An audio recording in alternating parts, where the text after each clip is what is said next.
Shalom, salam sejahtera untuk kita semua. Kabar baik bagi kita pada hari ini adalah banyak orang Advent dan orang Kristen lainnya menyadari bahwa kita menjadi terlalu nyaman dalam menjalankan gereja atau organisasi kita saat ini. Saudara, kita membutuhkan suatu panggilan untuk bangkit, untuk membantu kita menjalani kehidupan dalam iman, di dalam doa, bahkan mujizat seperti yang dilakukan oleh gereja Kristen mula-mula di zaman rasul-rasul. Pada waktu itu orang-orang percaya tidak memiliki keuangan, mereka tidak memiliki derajat, bangunan atau lembaga. Namun karena pencobaan dan bahkan penganiayaan, oleh kehadiran dan kuasa Roh Kudus, mereka mengubah dunia dan membawa Injil ke seluruh dunia hanya dalam beberapa tahun saja. Jumpa lagi dalam program 100 hari berdoa. Saya percaya Anda semua dijumpai dalam keadaan sehat dan diberkati oleh Tuhan. Baik saudara-saudara, sebelum kita membawa doa-doa kita kepada Tuhan, kita akan ikuti pembacaan firman Tuhan atau pembahasan firman Tuhan. Namun sebelumnya, mari kita berdoa. Bapa di surga, kami membutuhkan kuasa. Saat ini Bapa, ketika kami akan membaca dan merenungkan firman-Mu, Roh Kudus-Mu menolong kami, agar firman ini boleh menjadi berkat dalam kehidupan kami.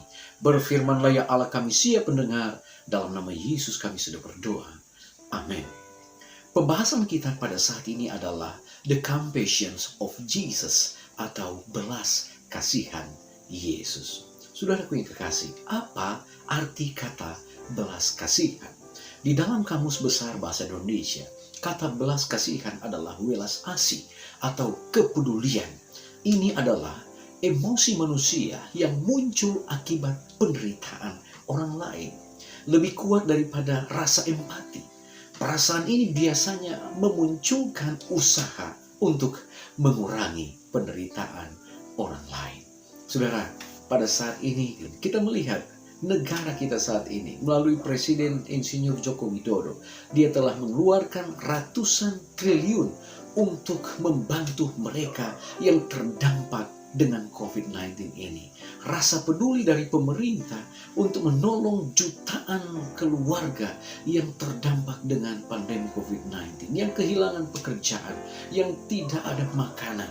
Ada jutaan keluarga yang sejak bulan April bahkan sampai pada bulan Desember lah dilakukan oleh pemerintah untuk memberikan rasa peduli bagi mereka yang terdampak. Nah saudara, bukan hanya pemerintah, perusahaan-perusahaan, kelompok-kelompok, institusi-institusi, ya, bahkan golongan-golongan masyarakat, bahkan orang-orang yang mampu pada saat ini banyak yang tergerak, yang peduli dengan mereka yang terdampak dengan COVID-19.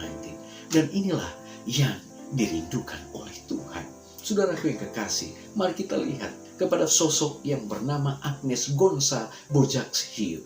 Dia lahir pada tahun 1910 di Skopje yang sekarang adalah ibu kota Republik Makedonia. Siapa Agnes Gonza Bojaxhiu?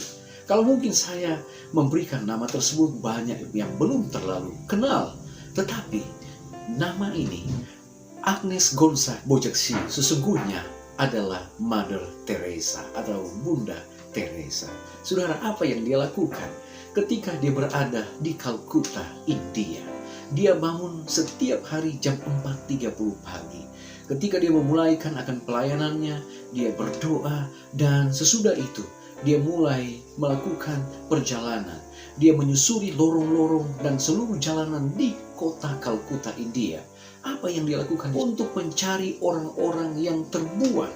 Biasanya ada banyak bayi-bayi dari hasil perselingkuhan atau hasil pelacuran yang dibuang ke parit-parit. Bukan hanya itu, tidak sedikit para orang tua atau orang yang sudah lanjut usia atau lansia yang dibuang ke dalam keranjang sampah secara tidak manusiawi.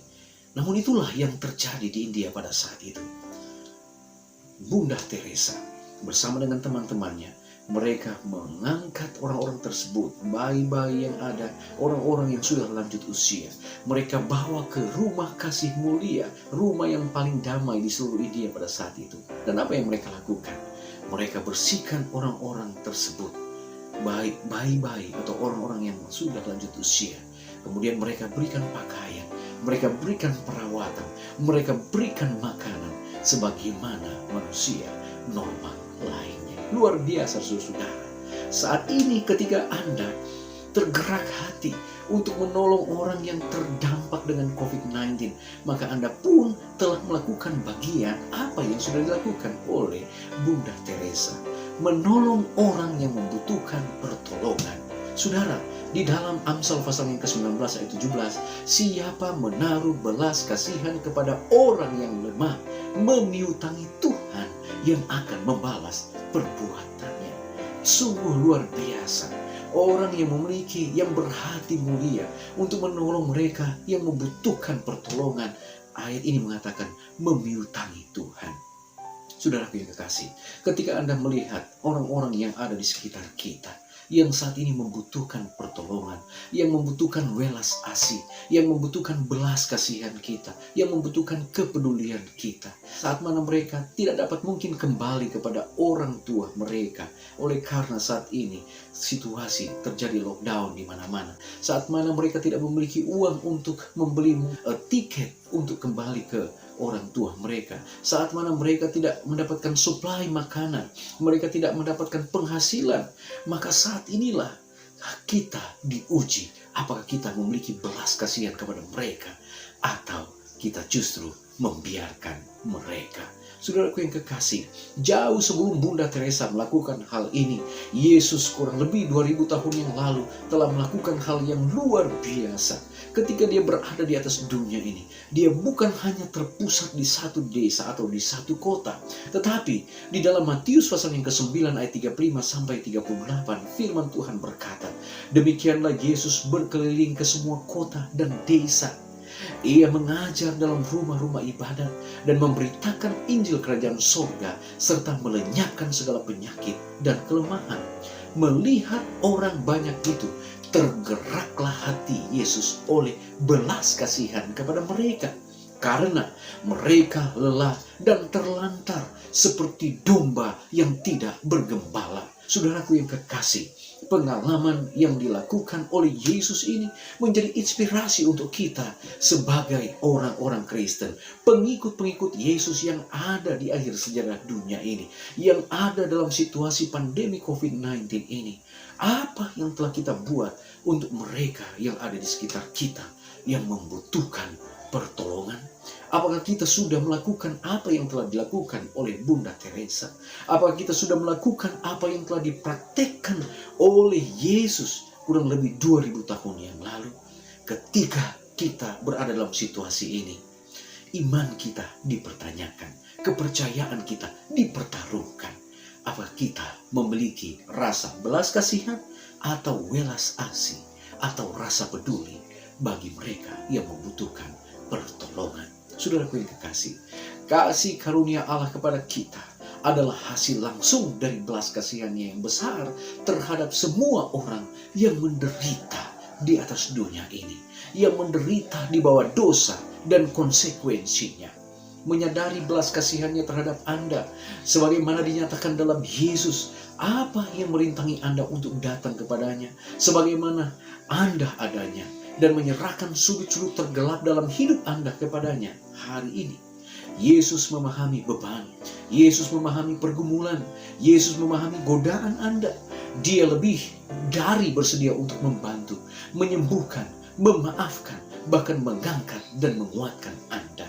Akankah Anda membiarkan kasih, rahmat, dan belas kasihannya meluluhkan segala perlawanan atau ketidakpedulian yang mungkin Anda rasakan terhadapnya pada saat ini? Saudaraku yang kekasih, Mazmur 116 ayat 5, Tuhan adalah pengasih dan adil, Allah kita adalah penyayang. Di dalam buku Christ Object Lesson halaman 186 alinea yang kedua, jiwa-jiwa yang datang kepada Yesus merasa di hadapan hadiratnya, bahkan bagi mereka ada jalan kelepasan dari lubang dosa. Orang Farisi hanya mempunyai hinaan dan kutukan terhadap mereka, tetapi Kristus menyambut mereka sebagai anak Allah yang memang tersesat dari rumah Bapa, tetapi tidak dilupakan oleh hati Bapa. Dan justru kesengsaraan dan dosa hanya menjadikan mereka objek yang lebih diperhatikan dari pengasihannya. semakin jauh mereka tersesat dari Dia, semakin ikhlas kerinduan itu, dan semakin besar pengorbanan bagi kelepasan mereka itu. Saudaraku yang kekasih, panggilan bagi kita pada saat ini, ketika kita telah melihat belas kasihan Yesus, kepedulian Yesus bagi orang-orang yang membutuhkan pertolongan, bagi kita manusia yang tentunya hidup di dalam lumpur dosa, yang membutuhkan juga pengasihan Yesus. Saat Yesus telah memberikan keselamatan bagi kita, pengampunan bagi kita, perhatian bagi kita, apa yang kita akan lakukan bagi mereka yang ada di sekitar kita yang membutuhkan pertolongan? Menjadi tantangan untuk kita saat ini, untuk bisa menjadi saluran berkat bagi orang lain. Adalah doa dan harapan kita pada saat ini. Saya berdoa dalam nama Yesus. Amin. Baik saudara-saudara, kita akan datang pada doa pada saat ini. Yang pertama, kita akan mendoakan untuk gereja-gereja di Jamaika, di mana anggota-anggota gereja yang menghadapi kesulitan keuangan. Bahkan saat ini kita juga mau berdoa untuk staf dan pasien di Rumah Sakit Andrews Memorial selama krisis pandemi COVID-19 ini. Kita juga berdoa untuk anggota-anggota gereja dan anggota keluarga yang berjuang dengan kecanduan alkohol, gula, film, musik, pornografi, desat, dan perilaku adiktif lainnya. Kita berdoa agar mereka mendapatkan kemenangan di dalam Kristus. Kita juga berdoa untuk gereja di Windhoek Selatan, di Namibia, yang telah berusaha selama 10 tahun untuk mendapat persetujuan memberi tanah, bahkan untuk mendirikan gereja. Dan kita berdoa untuk toko roti Advent yang berada di Grana, Swedia, untuk dapat menjangkau banyak orang di kota mereka, di mana di saat roti-roti dijual, pekabaran Injil pun dibagikan. Baik saudara-saudara, mari kita berdoa. Bapa di sorga, puji syukur kepada Tuhan.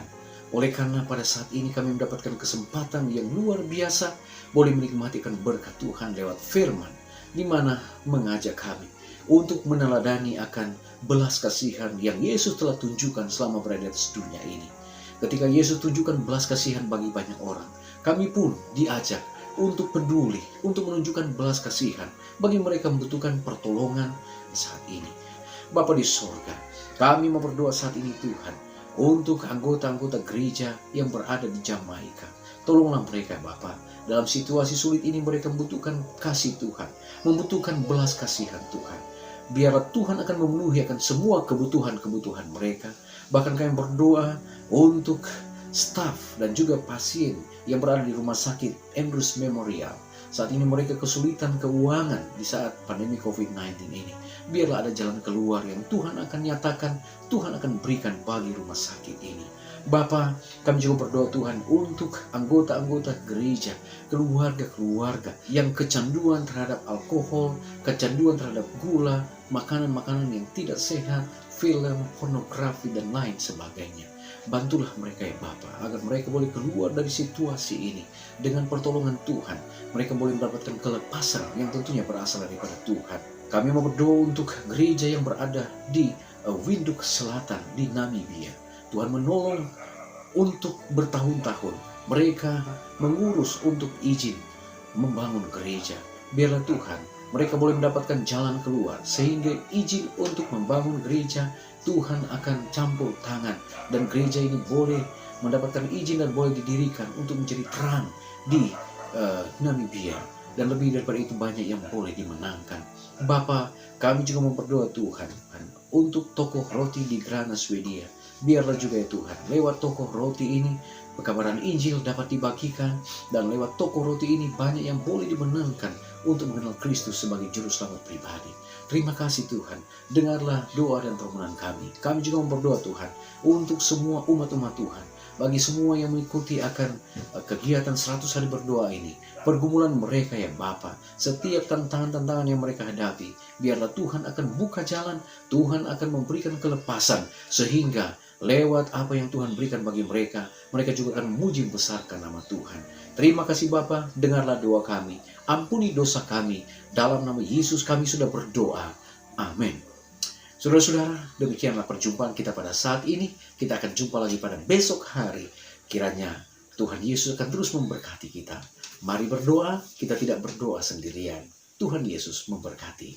Amin.